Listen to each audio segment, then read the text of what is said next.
Hey, we're live here in the Manila Hotel. We have Jay Filiarca here, which is our travel buddy. You've seen him sa mga travel vids ko. And our special guest, si Sir Robert Regalado, also known as Ding Dong Avanzado in his heydays. Just kidding. Si Sir Robert happens to be the trainer and cabin crew, Czech cabin crew for Pal Express. So, tapos he's also guested in my travel vids, so familiar na rin yung face niya. Nakikita-kita rin siya. So, Sir Robert, thank you very much for joining us here. You're welcome, sir. We're going to ask you a lot of questions. Tapos, people, if you're watching, feel free to ask anything kay Sir Robert while you have the chance. Teka, hindi natin mabasa. Pa-shout out to Alex Luis Cruz, yeah, he's one of my loyal subscribers. He's based in Caloocan. Anyhow, sige, wala nang paligoy-ligoy pa. Sir Robert, I have subscribers and mga viewers na who as young as 14 years old and they want to be crew members. First of all, what is the role of a cabin crew? Well, basically the role or primary functions of being a cabin crew is of course to enforce the safety of the aircraft. In this line of work, we have this 3S as we call it, safety, security, and service. So, kung mapapansin nyo, number one is always safety. Second is security, and last is service. So, di bali naman mawawala yung service basta laging magkasama yung safety and security. So, that is the primary functions of being a cabin crew, to enforce safety on the aircraft at the same time is the safety of the passengers. Okay. Sir, actually, yung ibang mga viewers natin, they really want to become crew members kasi first of all, it's free travel. Yes. And But mind you, it's not glamour. well, that's one thing. They Yes, think that it's not about glamour actually. So, yan yung mga minsan ng mga concept ng mga iba na if you're a cabin crew, it's all about glamour. Right. Basically, it's not. Because you're dealing with safety and with lives as well. So, akala nila, yun lang, pa-travel, nice uniform, But actually, it's not. It's more than that, actually. It's more than that. Especially when you have your basic training, that's where real training kicks in and wherein you will really feel it is really the job for me. You tend to ask yourself sometimes na ito ba talaga ang gusto ko? Kasi may iba nahihirapan basic pa lang. Okay. Alright, so we have a few questions here thrown by subscribers, but before that, move natin yung camera konti kasi there are already viewers watching and they're throwing in their questions. Henry Jake Frias, hello, and good morning. Hey, what's up? Biglang nawala yung name, sayang. Anyway, okay, so first, next na natin, if anong qualities ang meron dapat ang isang aspirant or aspiring crew member? That's a very good question. One of the qualities that a person or an applicant must possess is the calling, as we call it. The calling to serve. It's not just for the sake of applying, I want to fly, that's it. It's a calling, at the same time, you have a heart of service to serve others. That's one points that I can share. And of course, aside from that, like for example, when I apply sa airline, during my time, one of the requirements is sa babae is 5'3" ang height, and sa lalaki 5'6". That's one point na masishare ko during my time. And of course, medyo marunong kang lumangoy kasi if I can still remember, during my time we have this what we call pre-swimming qualification, where you will be tested if you know how to do the basic strokes in swimming, and then you will do training for 1 hour. Wala na ba yung dati na yung swimming matututunan ko na lang basta I need to get pwede pa ba yun? Or talagang required na kailangan marunong sila mag-swim? Hindi naman. Kumbaga, sa basic training, ituturo naman lahat yan. Alright, Pero mas maganda if you know the basics. Para at least may konting edge ka na. Okay. Mas maganda kung mermaid ka pala. Exactly. So, iba ganun. Anyway, Okay, before that, kasi we're having subscribers coming in now with their questions. Let's greet some people first. Jay Herens from the Netherlands. Lordy Pagco of Bacolor, Pampanga. Nicolai Pei, yan isa sa mga loyal subscribers natin. AJ Velasco, Renier Lapos. Neil Abelia, Dina Seron, and Paul Rapadas.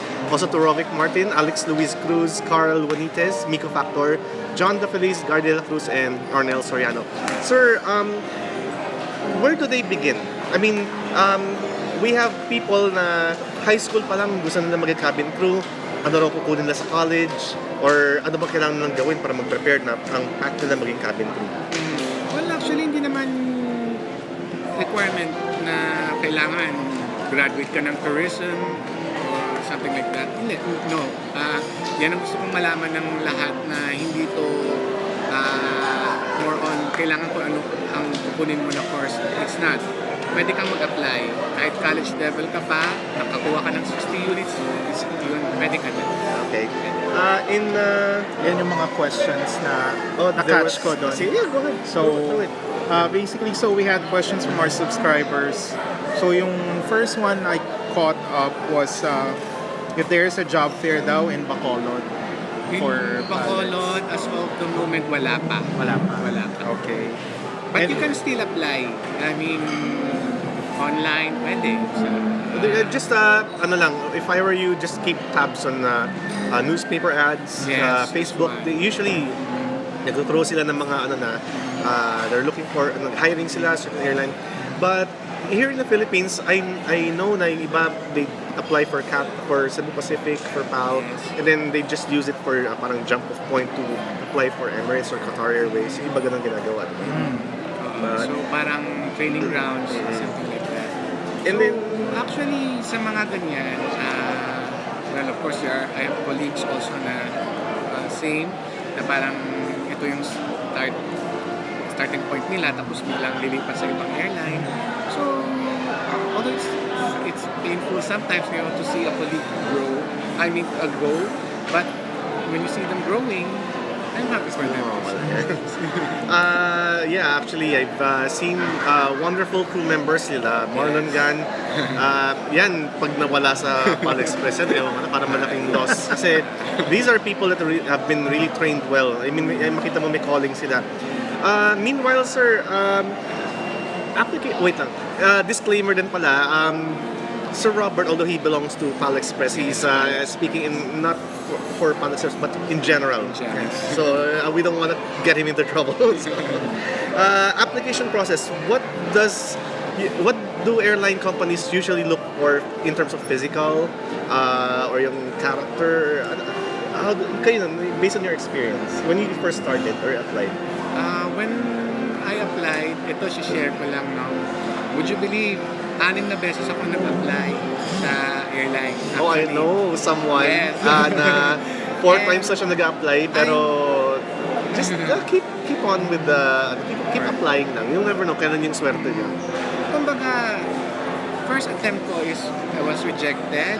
Second, third, 6 na beses ako na ano.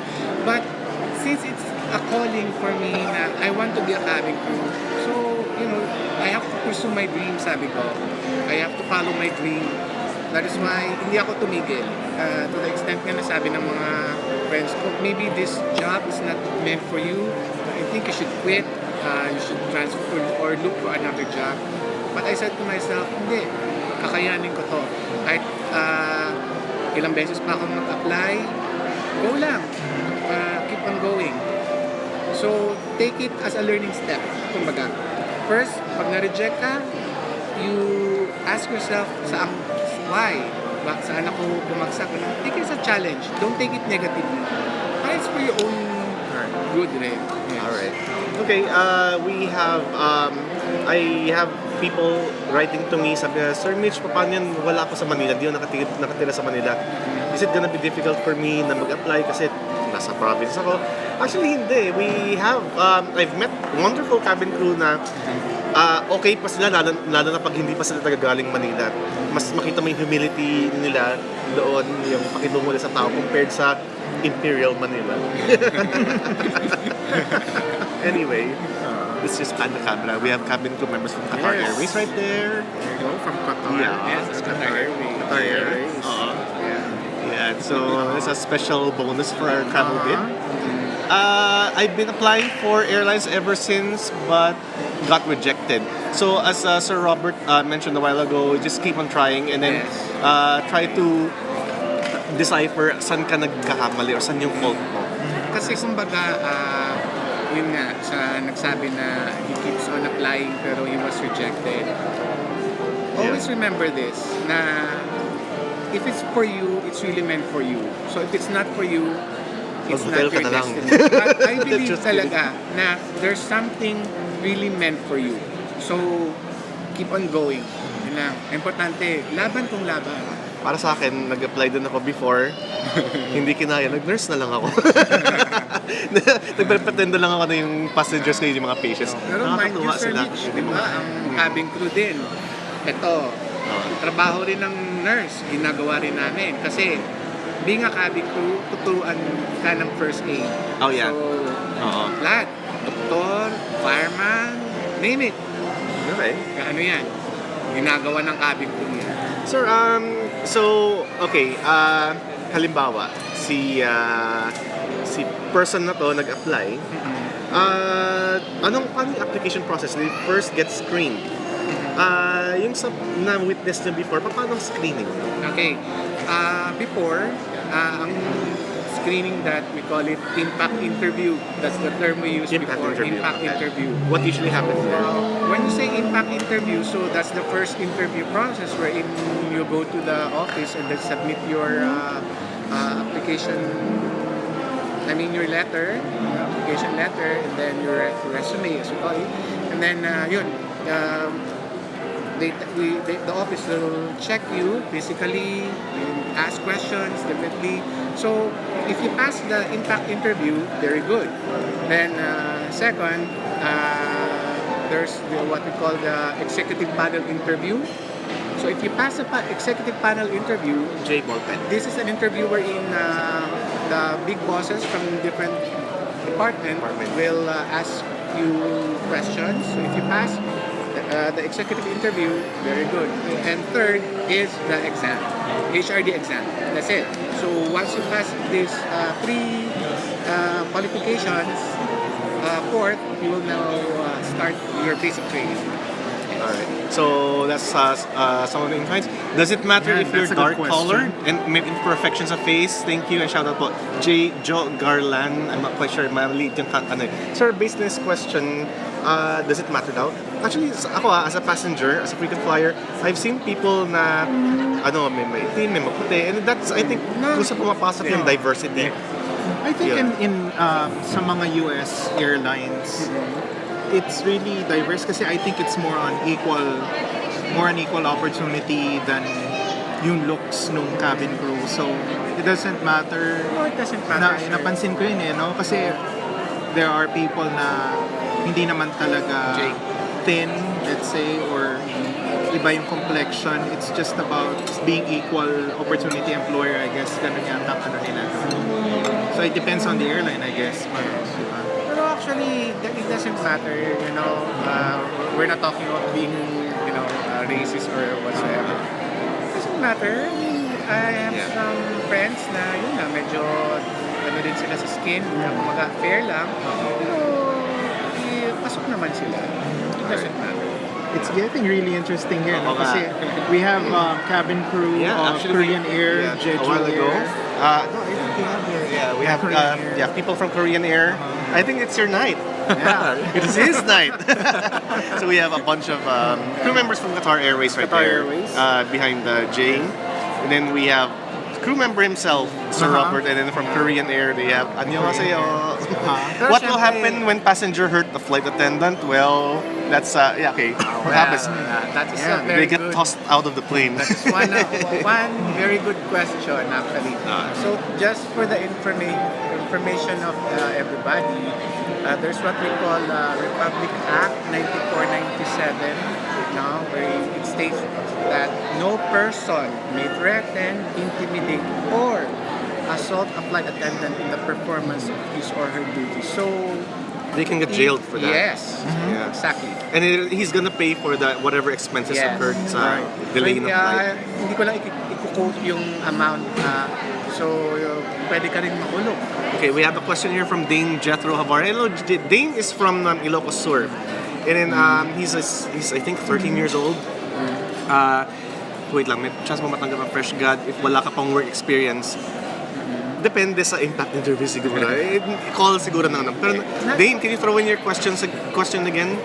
Medyo na-disa kasi sunod-sunod yung mga questions. This is really getting interesting. So Robert, thank you very much for that.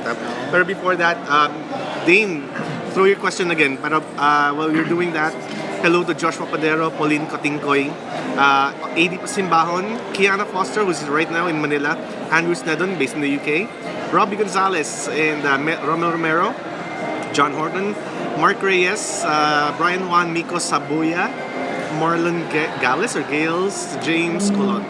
Hello. Okay. Here's another question na nakita ko din.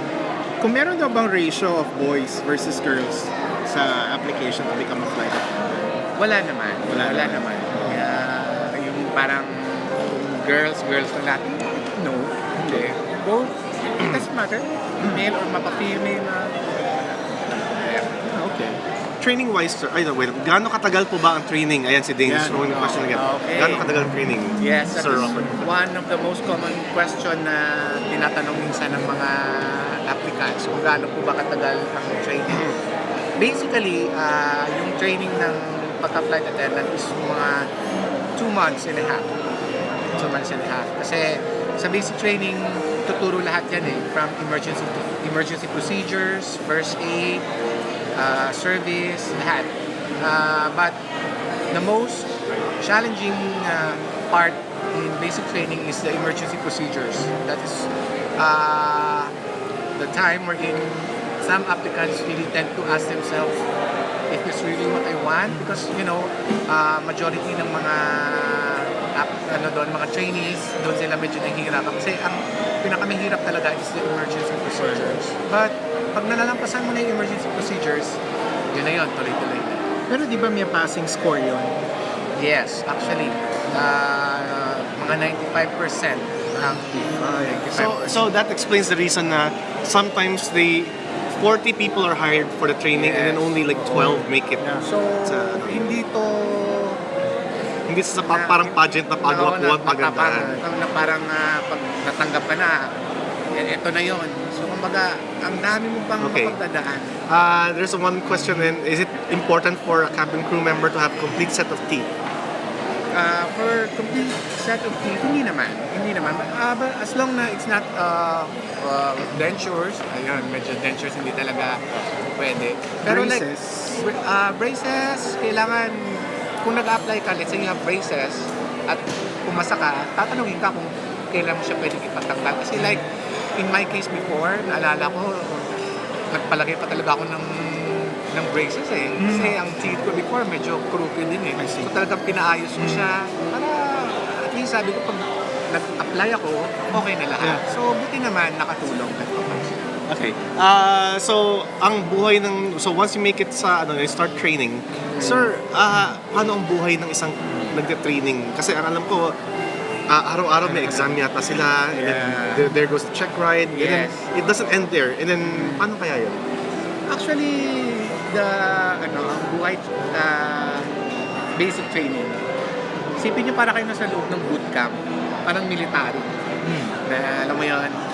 But, pag nalalampasan mo na yon, you feel proud na nalampasan ko ang hirap. So it's like pride mo na parang nalalampasan ko to. That's why I feel proud of myself. Especially with a passing score of 95, it's kind of hard to accomplish, How often yung mga exams nila? Exams, well, sa every subject, there's an exam. Okay. Depende sa subject. So safety talaga, Safety, yes. That's number one talaga. Safety, yun, sa sunset, security. Carlo Fernando, we're here sa Korea. We have people from Korean area. Kasi kanina nasa Qatar kami. We're here in Manila Hotel, we're live. Time Just, traveling. yeah. Sir Robert, ngayon nasa Philippines na kami kasi taga-Palo na. De Carla Fernando, thank you very much for watching. Paul, hi kuya, pa-shoutout mo. Paul Repadas, yeah, hello. I mentioned your name a while ago. If you have questions, just throw in kasi we have only a short, limited time na tayo na pwede natin disturbuhin si Sir Robert. Ginising pa namin siya. Hanggang anong age po mag-apply ng cabin crew? Age. Actually, sa age, you can apply as early as 18. 18 years old. Yes, 18 years old. And anong maximum limit? I think at 26? Is it? 27, pero there are applicants na at 28 uma-apply. Ito, simpleng tanong, simpleng sagot. Paano pag bumagsak ka sa may exam? Oh, that's a good tanggal. Okay. So, pag bumagsak ka sa exam, well, of course, you have to wait. Kasi minsan, titignan pa yan kung pwede ka pang i-consider sa next na batch. I see. So, some companies pala, they give chance para sa ibang mga ano. If they think they have the potential, tapos they can do better in the next, pwede naman pala. Okay? Well, here's a question. Let's say they failed, so bumagsak na sila dun sa mga required na passing score. Korean Air. Is there chance that they can go back and reapply for the airline? Or? Yes. Oh, okay. Yeah, they can be applied. Pero as I've said, titignan pa yan. Ano ang gravity ng kung saan siya bumagsak. Okay. Alright. Sir, once na nag-apply ka, anong... okay, kasi yung iba, nagda-doubt pa sila sa sarili na kailangan pa nila magpaayos, kailangan ba? O... Magpaparetoke. Oo, kailangan ba? Not necessarily naman na Pero they have self-enhancement seminars, in-house training, mga ganun-ganun. For example, your company, Pal Express, may 2020 vision. That's a good. That's Yes. another good 2020 question. vision. Yes. Anong klaseng passenger ang pinakamahirap i-handle on air? Oh, nice. Okay. Ang ganda ng mga tanong ngayon, Sige, tanong. Okay. So, before, meron ako isang pasahero na Papanggap na medyo Duterte. mainit kasing ulo niya kasi delayed na yung flight. So, medyo na-mythical na siya. So, yun, no talaga yun. So, bago pa lang ako nun, siguro mga 4 months pa lang ako tapos na-experience ko yun. So, yung head cabin attendant namin, tinatawag na yung security tapos pinadakip siya. Talaga yung ganun? Yes. I see.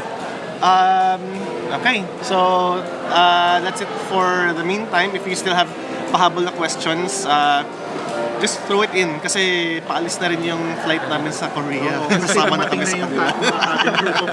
from Asia. So Robert, how true na pag nag-low lights sa cabin during takeoff and landing, it is for security reasons? Pag nag-dim ng lights, yes. Yes. James Brian Benito. Kasi ang dyan, the reason why we have to dim the cabin lights is because para yung eyes natin makaka-adjust sa lighting sa labas. Para in case of an emergency, naka-adjust na yung mata natin sa madilim. Kasi, in case of an emergency landing, especially on an impact, syempre, mawawala na yung light. So, naka-adjust na yung light natin sa darkness para hindi yung liwanag tapos biglang dumilim. Kasi, syempre, di ba, kung biglang maliwanag tapos biglang dumilim, minsan di ba yung mata natin mag-a-adjust ulit. So, that's safety reason kung bakit yung lights dinidim sa pag-take-off and landing. This has been a question of Chris a Zabala. lot of flying. Why is it that the cabin crew are so strict pagdating sa fastening your seat belts, putting your tray tables and seats into its upright position? Why is it that you need to have the window shades raised? Yes.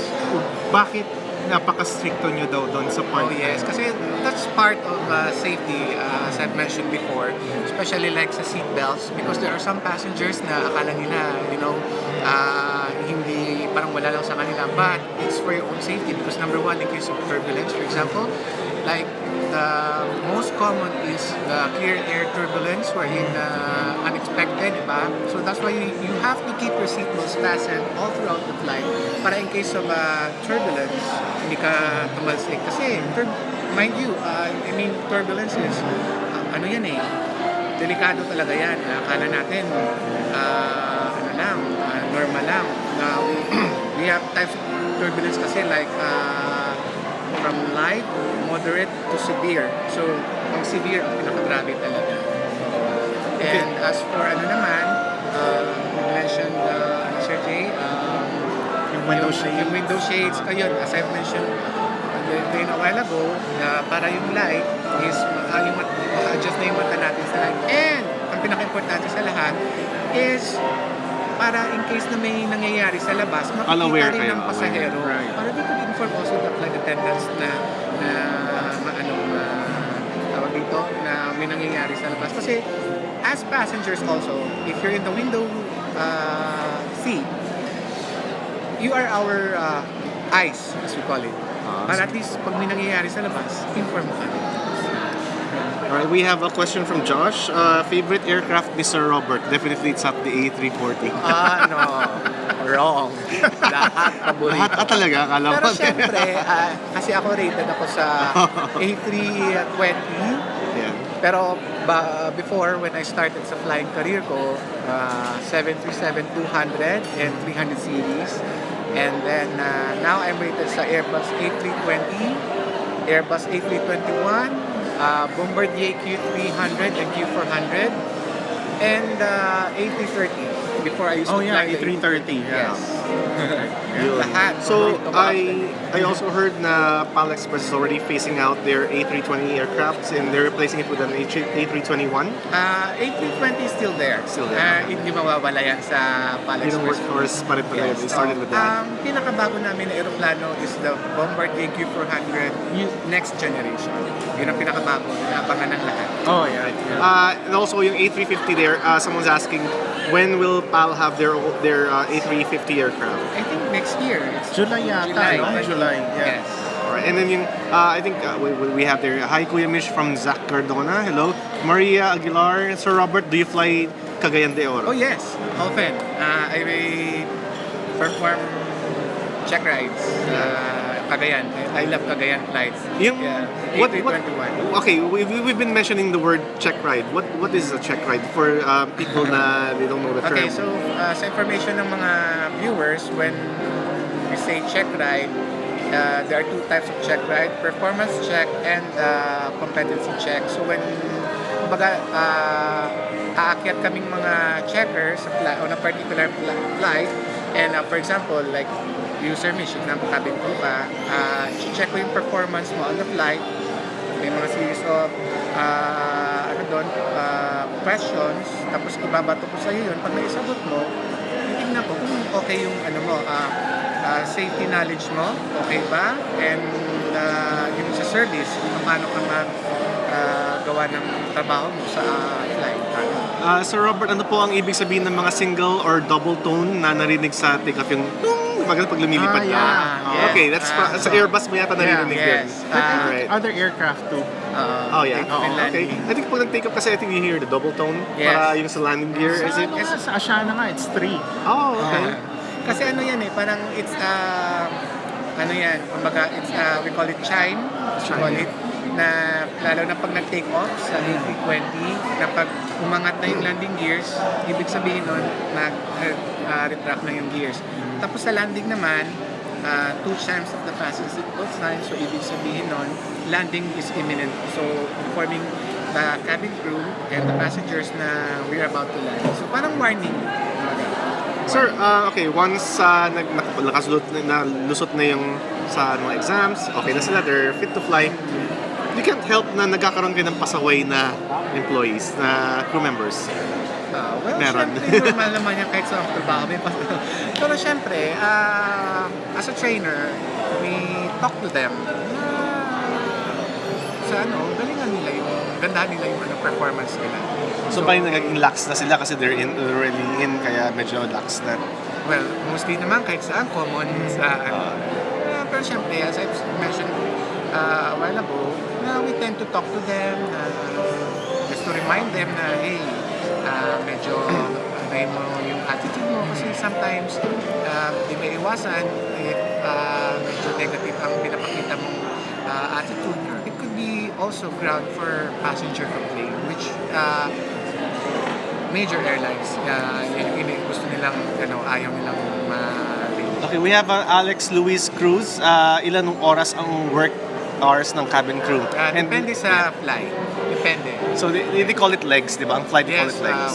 2 legs, 4 legs. So when you say 2 legs, ibig sabihin, balikan ka lang, let's say Manila, Cebu, Cebu, Manila, 2 legs. So pag 4 legs naman, let's say Manila, Cebu, Cebu, Manila, then Manila, Cagayan de Oro, Manila. So 4 they legs. have a maximum of 6 legs per day. Do they? 6 Or 8? legs. May 8 ba? Basta lang. 8? Ano yung mga Manila Legacy? Pag-uran yun na. Ako before naranasan ko, lumipad ako 8 legs. 8? Ah, really? Meron pala 8 Before. legs. Before. Okay. Oo. I mean, as I've said, as long na mahal mo lang yung trabaho mo, hindi mo isipin yung pagod. Yes. Kumbaga, at the end of the day, it's rewarding. Na pag nakalipad ka, basta lang yung job mo, everything is smooth. Yes. Speaking of rewarding, what is the most rewarding part of becoming a cabin crew? Very educational. Yes, actually, that's one na should I say reward? Like for example, kahit dito lang sa Pilipinas, no? Makapunta ka sa ibang lugar, like ang pinaka-favorite ko puntahan is Legazpi. Legazpi talaga. Isa yan sa mga dream places na gusto kong puntahan. Tagbilaran also. Nice. Yes, Yeah. Tagbilaran. Actually, that is one thing that I also tell my travel buddies na Yes. you go out of Manila kasi Manila doesn't represent the Philippines. When you go out, makita mo maganda pala talaga ang Pilipinas. Kasi like sa mga ibang applicants na iniisip talaga nila international. No? International talaga. Pero once you started dito muna sa Pilipinas, you learn how to appreciate the Philippines has the beautiful places, Right. people to offer. Okay, we have a question from Brownie Bravo. Pag international flights, they usually have 2 flights, diba? But then it depends if it's regional or if it's long haul, right? Yes. Yeah, okay. And then, ano ba yung isang question? Kung Sa height? ano daw siya, 5'2" or 5'3", o pwede daw ba sa palyan? Parang yun yata yung naintindihan ko sa Oo, if you're short, depende if you're male or female. Pero if gusto mong tumangkad, punta ka sa orthopedic, hanapin mo ako, pabaliin natin yung buto, papahabain natin, tapos mag-apply ka na. Hindi, meron Seryoso ko ba doon? Baka mamaya actually meron ganun. pumunta sa May ganun, may nagpapabali ng buto, talaga sa femur. Tapos, binibreak nila yon. Tapos, alam mo, mag-fuse together in time, matangkad na yung tao. Talaga, yun tinatawag natin parang cosmetic something na procedure. Pero it happens, may gumagawa talaga doon. Pero it's expensive. I hope that answers your question if you're short. Hi, Sir Mitch, my warmest regards to Sir Robbie Gonzalez. Si Robbie Gonzalez from Dumaguete. You know what happened? Nandun ako Dumaguete, nagtago na ako mag-isa, doon ako sa Chowking sa gilid, kumakain lang ako. Tapos mamaya nag-message sa akin, Sir Mitch, ikaw ba'y kumakain sa Chowking mag-isa? Oo, bakit? Paano mo nalaman? Kasi dumaan ako sa harap mo, pero parang kang masungit. Bagong gising ako noon. So, si Robbie Gonzalez yan. Tapos he's also an aspiring cabin crew member. And thank you very much pala for watching. This is your chance na pala to ask Sir Robert yung mga noon mo pang gustong itanong dahil I know nababasa ko, nakita ko rin yung picture niya. I think makakapasok siya. I mean, sana magdi ng anghel, pero ano. Carla Fernando, Sir Robert, ano ang minimum height pag pagiging FA? Male or female? For the female, as I mentioned a while ago, is 5'3". 5'3". And for the male, is 5'6". What's the benefits of being a flight attendant? Hello, Glenn Pascual. Yan. Travel. Isa din. Ayan, sige. Yeah, aside from travel, do you get any allowances? Ang dami. Actually, when we're talking of benefits, mukhang abutin tayo ng siyam-siyam. Robbie Gonzalez. Nako, sir, napaya ko. Sorry. Actually, the purpose of this video is not only to inform you guys of what's happening or insights, but also to help you guys. Kasi parang sa akin, tutulungan niyo rin kami by support, by watching my travel videos. So, in return, parang i-inspire ka namin. Tapos, ang sa akin lang na when you get your chance to become a flight attendant or cabin crew, you go out and help people then who are deserving to be given that opportunity. Kasi kumbaga, ang cabin crew, as I mentioned nga, it's a calling actually. passion. So, keep on applying. Like, especially now, just for the information of all viewers, if you want to apply as cabin crew, we have an interview daily actually at PAL Gate 1 sa Andrews Avenue sa Bicol sa Pasay. So punta lang kayo doon, just inform them na you're applying for a flight attendant position kasi right there and then doon mo malalaman kung pasado ka or so, apply, especially ngayon talagang we are in need of cabin crew. So this is it, this is your opportunity, so apply na. Yeah. Okay, so you guys, ongoing pa rin yung recruitment ng PAL Express and PAL. Also for other airlines that are expanding na rin. Pero, sir, once you become a cabin crew member, hanggang doon na lang ba? What's the career path you're looking at? That's a good question. That's a good question. Ang dami. Like, in my case, I started as, of course, as a crew. And then after 4 years, I was promoted as a lead cabin crew or chief flight attendant, as we call it. And then I became a trainer, like now. And then a check cabin crew. That's one of the, shall I say, a career path. Pero actually, hindi lang dyan eh. Marami pa. Marami pa. Marami pa. So you can be a trainer, you can go sa administrative. Yes. Ano pa ba? I have friends na after nila naging cabin crew, naging successful sila sa ibang field. So, hindi lang. We have one from Sir Robert, could I apply a week before I graduate in college? Can you send your question again, Sir Robbie? Kasi it was too long and I wasn't able to catch up with the... Ang bilis pala. Ang bilis mawala yung sa ano natin. So, pero anyway, the week before, yeah, so kasi meet the qualifications naman na right age, tapos you've completed a certain... I think di naman kailangan... there you go. Din po, sa may gate 1 din po ba applyan po sa ground crew? Sorry, wala talaga siyang mapagtanungan. Yeah, just go, mabait na si Sir Robert. Just go lang sa HRD. Pero for flight attendant position, either HRD or diretso ka na sa in-flight.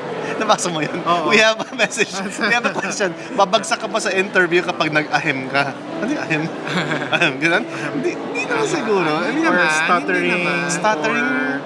Basta pag sa interview, just Impress them. Kumbaga, just be yourself. Yeah. You know, wag yung scripted yung sinasabi mo kasi Huwag panay world peace. Kasi malalaman din yan ng nag-i-interview if yung sinasabi mo ba scripted o hindi. Tapos if you're still in high school, I really recommend na yung grammar, ayus-ayusin na. There are no right or wrong answers. Just be honest. Pag magustuhan ka lang, gusto ka na. How true is it na applicants are allowed to reapply every 6 months? Actually, nasagot na ni Sir Robert yan kanina. Pwede. Okay. Kung pinabalik ka, pero pag 6 months ayaw ka pa rin nila, sabi lang niya, try ka lang. Kasi you'll never know. Maybe in the first try, baka hindi mo na pwede, may sablay, alamin mo kung bakit. Pero I think yung ibang companies hindi na sinasabi kung bakit, di ba? Hindi na. Oo, it's hindi na disclose. Pero siguro, before you apply, Pero i-share ko lang, Sir Mitch, no? There are times na, like for example, yung pag-apply mo, sasabihin na medyo focus ka sa smile mo. Yung mga parang reminders lang. Pero yung tipong medyo major na talaga ang dahilan kung bakit hindi siya nakuha, medyo hindi na pwedeng i-disclose. Pero yung mga smile, yung mga ganun lang, o yung tipong may pimple ka, yung mga reminders na just... Di ba nila pa sabihin, di ka namin tanggapin kasi medyo may pagkabanlag ka eh. May pagkaduling. Sa mga interview ninyo, is there something na interesting na tinatanong nyo minsan? Do you even ask them to do like a dance number or to sing or just situational questions just to see their personality? Parang ganun. When I applied sa airline, I remember pinasaya ko. Tinanong ako, can you dance without music? of course, yes ma'am, okay, dance. Sayaw. So talagang they just want to bring out some character or yung anong meron sa'yo. Kasi it's one way of gauging the interviewer if mahihain ka or...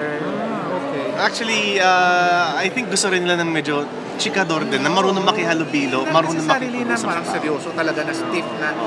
As I've said, just be yourself, answer truthfully, everything will run smooth.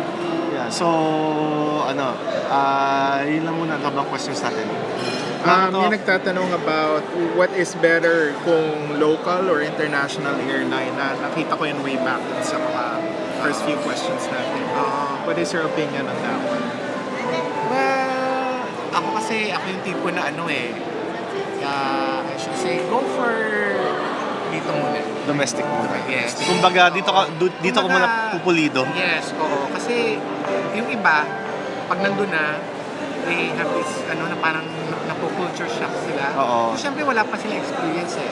So, it's best to start here, then take over. As time goes by, if you want to go to international, apply. We have a question here na, are you aware of what flight you're going into? Definitely have to. Yes. Oo, kasi hindi ka pwedeng in limbo, hindi ka pwedeng lutang-lutang palagi. It's a Kasi- responsibility. Kasi, Yeah. kumbaga, ang schedule na yan,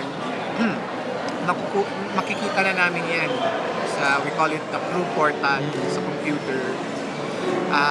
Bibigyan na kami ng schedule kung ano yung schedule mo, let's say from April 1 to 15 for example, then after 15, 16 to 31 na naman, so meron na yan na Nakahanda. naka-flat na kumbaga. How about yung mga holidays?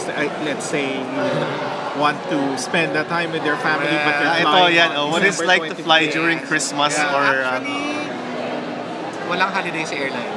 Really? Lalo na pag Wala. junior or Oh, by yes. senior, does it happen yung mga seniority na yung juniors mo na they get to fly yung mga holidays or it depends, di ba? Actually, Case to Sir case. Mitch, lahat. Kaya Kailangan. mga junior or senior cabin crew, we are all equal. You know? Lahat lumilipad. Walang dito na special treatment na so senior cabin crew ka, so ibibigay lang sa junior. You know, in flying, we are all equal. But of Jason. course, when you say seniority kasi, it's all about kumbaga, respect, as we call it. So, Okay, Jason Decano is asking kung alam niyo ba kung full ang flight or hindi. Well, you have to, di ba? Para Kasi I mean, sa kailangan. briefing yun, di ba, malalaman mo na number of passengers. yes. Kung sino yung mga elite members ninyo. Yes, oo. Yung mga deportees And pa. at the same time, pag napunta na kami sa boarding gate, tinatanong namin yung mga agents kung ilan yung pasahero, kung we have a VIP on board, malalaman na namin. How do you handle passengers na irate? I mean, okay, I've flown with Jay and Robert before na we were diverted to Clark. And then, one thing that I'm really impressed was that yung di pa lumiliyab yung galit ng ulo na inunahan na ni Sir Robert. Yun na, oo. Yes. So, yung ganyan na, kunyari, sa limbawa may mga irate na talaga na nagagagalit na, ganyan. How do you handle them? Well, of course, pag irate passengers, kasi tuturo naman yan eh. How Hindi you- yan na tipo na parang, lalagay ka dyan. Okay, you face a problem, bahala ka na. No. Kumbaga, ituturuan kayo sa training ng proper technique on how to handle passengers. Like, for example, may pasahero na irate siya kasi delayed yung flight. That's one example. As a crew, you tend to just listen to them. Kumbaga, empathize is number one, and say sorry, and of course, we call it service recovery, as we call it. Offer things that you can offer to the passengers to minimize the inconvenience cost. So, just listen to them. Kasi ang mga irate passengers na yan, laging yung tandaan na it's not you eh. Kumbaga, they just want an outlet wherein Si Aaron. they just want an outlet. You're late. Kumbaga, they just want an Dito ka, outlet Aaron, bigyan mo. Yeah. na Sana ko. may nakikinig sa nila, sa mga concerns. You just squeeze in na lang kasi lumayo yung camera kasi it's anyhow, we're already closing the show pero we're gonna extend it because of Aaron. Tawag ito, wala tuloy ako kaya. We have a question from the JB. What makes PAL different from other airlines? It's all Filipino? Hindi. Meron ako just to share lang, no? We have subscriber, si JC Chanyongko. She witnessed isang PAL crew member was parang humiliated by a foreigner. Sabi niya, tumayo si JC, sinabihan niya yung crew member, sabi niya, huwag ka papayag na ganyan, nandito ka sa home country mo, dapat di ka nagpapalayag. Kasi kung US carrier yan, yung mapalasagot ng US carrier, yung mga crew members nila. How do you guys handle yung yung foreigner naman, ganyan-ganyan, kung ano nang sinasabi sa'yo? Kailan ba swallow your pride na lang? Or can you like reprimand back the passenger? Or what? Well, that depends on the gravity of the situation. Like katulad niyan, we sometimes tend to remind the passengers, especially kung talagang nagpo-cause na siya ng tipong nakakuha ng attention ng ibang pasahero. So we tend to remind the passengers na, sir, kindly tone down. For example, sir, kindly tone down your voice a little bit because we cannot solve this problem if you keep on shouting. Kasi it's like one way of reminding the passenger also na, hey, you're responsible for your actions. So medyo I'm warning you. Parang you're giving a warning but in a nice way. Yeah. Para sa call center yung sinisigawan ako, nung nag-call center ako dati. Why do you have to Sir, you want a shouting match with me? Tapos F you. Yeah, keep effing me. Araw ba natanong ka? Sir Robert? So far wala naman. Kanina pa kayo pinapanood sa ano eh. While on the way. While on the way, nakikinig ako eh. Sabi ko, okay ganun. Wala akong maisip eh. Alright. Except for, may mga ano kasi, I think, you have been to China na rin, di ba? Yung mga China legs ninyo, mga charter flights. Yes. May mga anong pinaka, what you call this, hindi naman but yung mga weird na nakikita nyo sa mga passengers coming from that country. Yeah, yung mga experiences nyo na medyo memorable. mga weird. Well, let's just say we respect them. You know, hindi naman po pwede na i-tend to degrade them. Kasi, kumbaga, ganyan sila eh. Yeah. So, as a crew, just understand their culture. Right. Culture like that. Kumbaga, it's like, you put yourself on their shoes. Yes. Kumbaga, empathize with them. Train din ba kayo doon, let's say, because PAL flies to different countries. Meron bang part ng training ninyo that teaches, okay, Culture. ito yung culture ng specific country. Ito yung culture ng itong specific country na to. Tinuturuan ba kayo na, okay, for this specific country, this is not allowed. Yes. Yung mga ganon. Meron. Okay. Pero meron, I think yata may mga cabin. Tinatanong ni JB, Aaron, ba't ka late? Busy pa, kumakain kanina eh. Hindi, traffic. Traffic nga pala, kasi ano nga pala, parang long weekend or It's gonna be a long weekend. So kanina actually we were late. We were supposed to start early kanina 8 o'clock but then they really had to wait for me kaya we started the show late. Well, susunod pa YouTube channel na yan. Oo, live. Q&A. Sir, anong advice niyo sa mga yung mga interested? Ay, wait lang. May nakikita ba kayo matagal sa CR tapos dalawa sa loob? Mile High Club. Mile High Club. May nangyari, may na-witness ka ng ganun? So far, we're... Sa short haul flight? Wala naman. Kasi... Parang Manila to Legazpi na, parang ang bilis-bilis na sa bahan. Dalawa pa kayo. Farilon Guide? What's that? Farilon? Yeah, Farilon Guide. Shout out. Hello.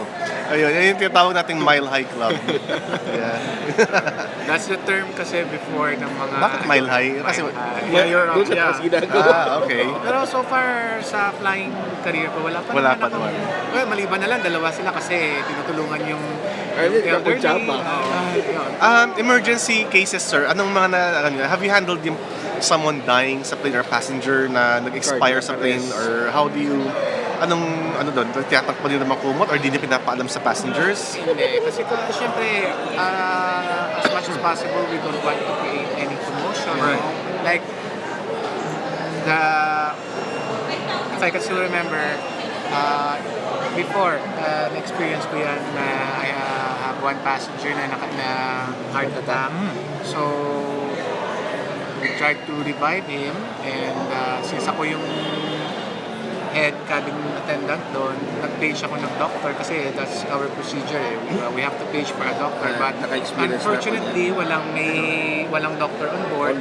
So we're on our own. So nag-perform kami ng CPR sa kanya but sad to say it make it. Kasi feeling ko patay na siya eh. Kasi kumbaga when I check on him, ano na siya, medyo... Pero syempre, hindi naman po pwede na dahil patay na, hayaan mo. Syempre, as much as possible, we want to revive him. Kasi, syempre, as a cabin crew, our job here is to save lives. So, we tried, pero masakit. Kahit paano. Kasi parang ano eh, yung nga sabi ko kanina, di ba, na ang trabaho ng pagiging flight attendant, parang trabaho din ng nurse, ng doktor. So, masakit na namatayan ka ng masakit. We have a question here. Pwede bang maka-apply sa cabin crew kung graduate ka ng BS Vulcanizing? Pwede. Bagsak ko sa Why not? Why not? Diba? Yeah, why not? As I've mentioned, Taga-bomba. why not? I mean, as I've said, hindi naman, Hindi lahat. kumbaga, diba sabi ko nga kanina na hindi naman to pagandahan ng course. I think if I can remember, I have may friend din ako na naging cabin crew but he's now flying with Cathay Pacific na. Sabi niya, he graduated with the course of criminology. Ended up flying as a flight attendant. Parang ano na siya ngayon, na-transfer siya from flight attendant duty, naging Admin. eventually part ng security team ng Cathay na siya. Kumbaga, Yun yung parang naging screening nila. So, kumbaga parang career growth na rin. Yes. Yung parang perks ng ano niya, nabasa yata sa ano niya na, kasi kumbaga depende din yan kasi ano rin yan si sir eh. Kung ano ba, tatanungin ka rin kung gusto mo ba kasi based on your record, graduate ka ng criminology. So tatanungin ka rin naman ng office kung gusto mo. Kung ayaw mo, flying lang. Alright. So, we're reaching almost an hour na live tayo. So, you guys who have kept on viewing, we still have about more than a dozen people watching. Thank you for staying for that long, na almost 1 hour, listening to Sir Robert's insights. Sir Robert, meron pa ba kayong tip for applicants? Basta for the applicants, as I mentioned a while ago, keep on applying lang. Don't stop. Until you reach your dream as a cabin crew. Keep on applying lang. And there's a destiny meant for you.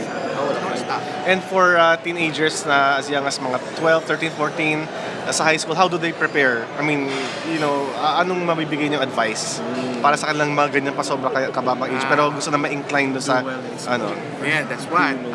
Do well in school. Because lagi niyong tandaan na